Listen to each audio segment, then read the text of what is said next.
Shooting होती है past के एक ऐसे सीन से जहां पर हम एक राजा को देखते हैं। राजा की वाइफ जिसका कैरेक्टर एंजेलिना जोली ने प्ले किया है, अलेक्जेंडर को बर्थ देती है। लेकिन राजा और बाकी सब लोगों का कहना होता है कि अलेक्जेंडर राजा का नहीं बल्कि सियूस का बेटा है। सियूस जिसे गॉड भी माना जाता है। तभी सब लोग सोचते हैं कि अलेक्जेंडर में सुपर पावर्स होंगी जो कि राजा के पास नहीं और सियूस के पास है। इस बात की वजह से अलेक्जेंडर की मदर और उसके फादर में यानी राजा और रानी में बहुत लड़ाई होती थी। उनकी वैसे भी नहीं बनती थी जिसका अलेक्जेंडर पर बहुत बुरा इम्पैक्ट पड़ता था। वो हमेशा इस बात को लेकर उदास रहा करता था, लेकिन उसकी किस्मत अच्छी थी कि उसके पास एक बहुत अच्छा दोस्त था जो हमेशा उसके साथ रहता, उसकी बातों को समझता था और तो और अलेक्जेंडर भी उसे हर बात शेयर कर लिया करता था। वो दोनों बिल्कुल भाइयों की तरह रहते थे और हर टाइम एक साथ वक्त गुजारते थे। अब उस स्टेट के बच्चे बड़े हो रहे थे, तभी राजा को ख्याल आया कि इन्हें पढ़ाने वाला भी कोई होना चाहिए जो इनकी तरबियत अच्छी कर सके और इनको अच्छी बातें सिखा सके। तभी उन्होंने वहाँ पर बुलाया एक ऐसे टीचर को जिनका नाम था अरस्तु।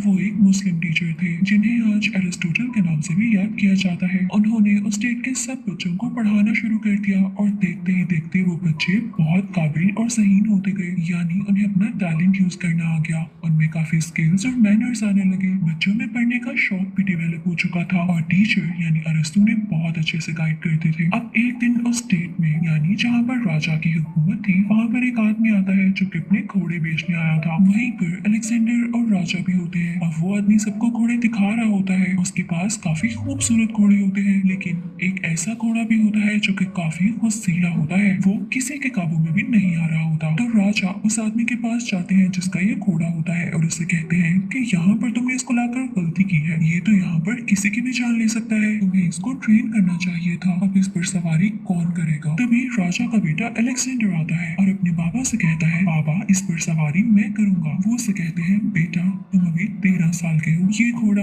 जो कि बड़े बड़े आदमियों से कंट्रोल नहीं हो रहा, आपसे कंट्रोल नहीं हो पाएगा। और वो आदमी भी राजा से कहता है कि ये घोड़ा बहुत गुस्सैला है और अलेक्जेंडर इसे काबू नहीं कर सकता। तो अलेक्जेंडर उन दोनों को चैलेंज करता है कि बेशक मेरी उम्र छोटी है, लेकिन मुझे यकीन है कि मैं इसे काबू में कर लूंगा। मुझे मेरे उस्ताद ने तरीका सिखाया है। अब वो घोड़े को लेता है, उस पर बैठता है और काफी दूर से होकर आता है। उसने घोड़े को अपने काबू में कर लिया था, जो कि ये वहाँ के लोगों के लिए और राजा के लिए बहुत फख्र की बात थी। जैसे ही अलेक्जेंडर लौटता है तो उसके फादर बहुत खुश होते हैं। सब लोग क्लैपिंग करने लगते हैं और उसकी तारीफ करने लगते हैं। सबको पता चल जाता है कि अलेक्जेंडर इतनी छोटी सी उम्र में ही कितना ब्रेव है। अब जब अलेक्जेंडर घोड़े से उतरता है तो वो घोड़े से कहता है, अब हमारा साथ पक्का है। मैं जहाँ भी जाऊंगा तुम्हें अपने साथ लेकर जाऊंगा और तुम्हें मेरी बात माननी होगी। अब हम एक रात को अलेक्जेंडर को उसके फादर यानी राजा के साथ देखते हैं। राजा उसे बता रहे होते हैं कि दुनिया में किन किन लोगों ने लीडरशिप की है, यानी उसे अजीम लीडर्स के नाम बता रहे होते हैं, जिसमें हरक्यूलिस, ऑडिपस और बहुत सारे लोग हैं। अलेक्जेंडर काफी इंप्रेस होता है और कहता है कि बाबा जान मैं भी इन्हीं लोगों की तरह स्ट्रॉन्ग बनूंगा और देखिएगा मैं इतना फेमस हो जाऊंगा कि मेरा नाम भी इन्हीं लोगों के साथ लिया जाएगा। तो अलेक्जेंडर के फादर यानी राजा उसे समझाते हैं कि इतना आसान नहीं होता मेरे बेटे, और एक बात हमेशा याद रखना, या तो स्टेट होती है या तो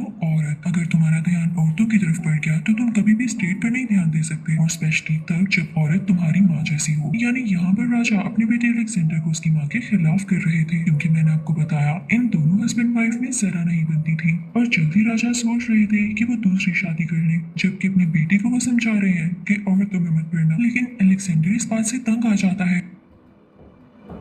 अब कुछ टाइम बाद हम देखते हैं कि अलेक्जेंडर के फादर ने दूसरी शादी कर ली है, पर राजा की दूसरी बीवी के अंकल यानी उसके चचा अलेक्जेंडर और उसकी मदर को बहुत बुरा कहते हैं और कहते हैं कि ये लोग बुरे होंगे तभी तो राजा ने मेरी भतीजी से शादी की है। इस बात पे अलेक्जेंडर को बहुत गुस्सा आता है और वो उस आदमी से कहता है कि आपकी हिम्मत भी कैसे हुई मेरी माँ के बारे में ऐसे लफ्ज बोलने की। तो उस लड़की के चचा कहते हैं, राजा अपने बेटे को समझा लो, ये मुझसे बदतमीजी कर रहा है। तो राजा अपने बेटे से कहते हैं, अलेक्जेंडर इससे माफी मांगो। अलेक्जेंडर कहता है, मैंने क्या किया है पापा जान? इस आदमी ने मेरी माँ और मुझे बुरा कहा है और आप कह रहे हैं कि माफी भी हम मांगे। मैं माफी नहीं मांगूंगा। ये कहकर अलेक्जेंडर वहाँ से जाने लगता है तो राजा भी उसके पीछे पीछे जाते हैं पर गिर जाते हैं। तो अलेक्जेंडर उस औरत और उस आदमी से कहता है, आप मेरे बाप की हालत देख रहे हैं? इस औरत ने मेरे बाप से पैसे की खातिर शादी की है, क्योंकि मेरा बाप अब बूढ़ा हो चुका है। राजा को बहुत गुस्सा आता है और वो अपने बेटे अलेक्जेंडर को जेला वतन कर देते हैं, यानी उस डेट से निकाल ही देते हैं। अलेक्जेंडर का दिल टूट जाता है। सबसे पहले तो उसके फादर ने उसे छोड़ा, उसकी मदर को छोड़ा और अब जेला वतन कर दिया। यानी क्या वो अलेक्जेंडर अपनी बीवी से जरा प्यार नहीं करते?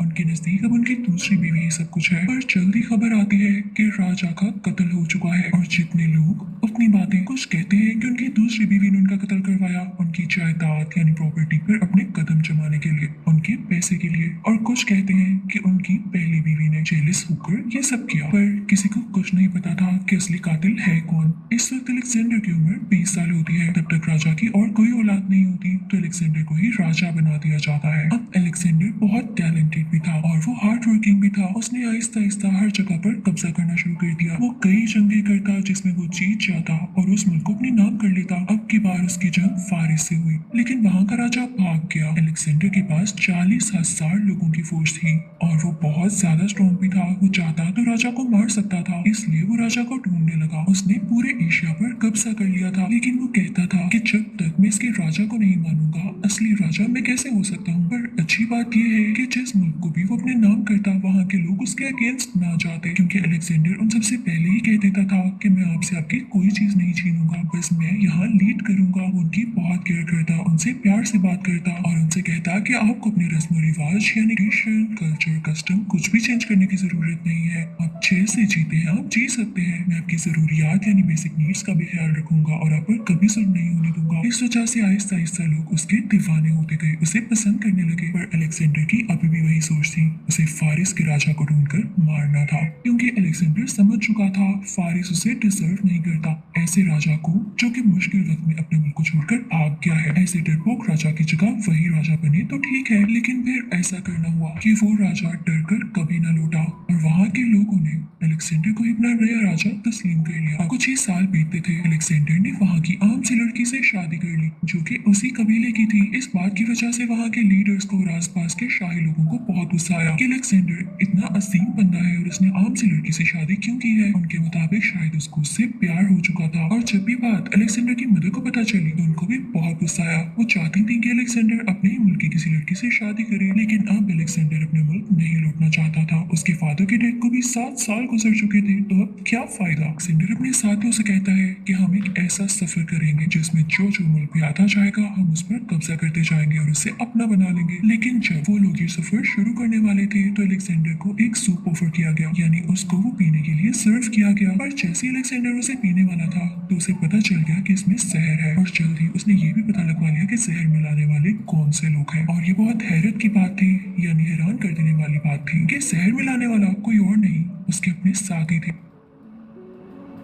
और कुछ ना सोचते हुए अलेक्जेंडर ने उन्हें सजाए मौत दे दी और ऐसा ही करना चाहिए। गद्दारों के लिए मुल्क में कोई जगह नहीं होनी चाहिए। अब इस वक्त अलेक्जेंडर के पास अभी भी 1.5 लाख की फौज थी। अलेक्जेंडर उनके साथ निकल पड़ता है बिना डरे हुए। उसका अगला एम था बाकी मुल्कों पर कब्जा करना। और ये 1.5 लाख लोग यूं ही नहीं थे, इसमें हर पेशे के लोग थे, डॉक्टर, टीचर, बच्चे, औरतें, गुलाम, हर कोई, ताकि किसी को कोई भी प्रॉब्लम हो तो इस काफिले में वो मौजूद हो जो इस चीज को ठीक कर सकता हो। अब अलेक्जेंडर सफर करते करते हिंदुस्तान आ गए। वहाँ हिंदुस्तान के राजा और उनमें लड़ाई शुरू हो गई। उस जमाने में ये एक सब कॉन्टिनेंट था और जहाँ पर अलेक्जेंडर की उस राजा से लड़ाई हुई थी वो हिस्सा आज पाकिस्तान में है। इस लड़ाई में अलेक्जेंडर को तीर भी लगा तो अलेक्जेंडर ने फैसला किया कि उसने कई जगह जीत ली है, काफी मुल्कों पर कब्जा कर लिया है, तो अब अपनी फौज के साथ वो वापस अपने मुल्क जाएगा, यानी बेबलियन। अब वो सफर के लिए निकल पड़ता है। वहाँ पहुंचकर अलेक्जेंडर 2 शादियां करता है, लेकिन उसके लिए शॉकिंग बात ये थी कि उसके दोस्त को किसी ने जहर मिलाकर दे दिया था जो उसने ड्रिंक में पी लिया।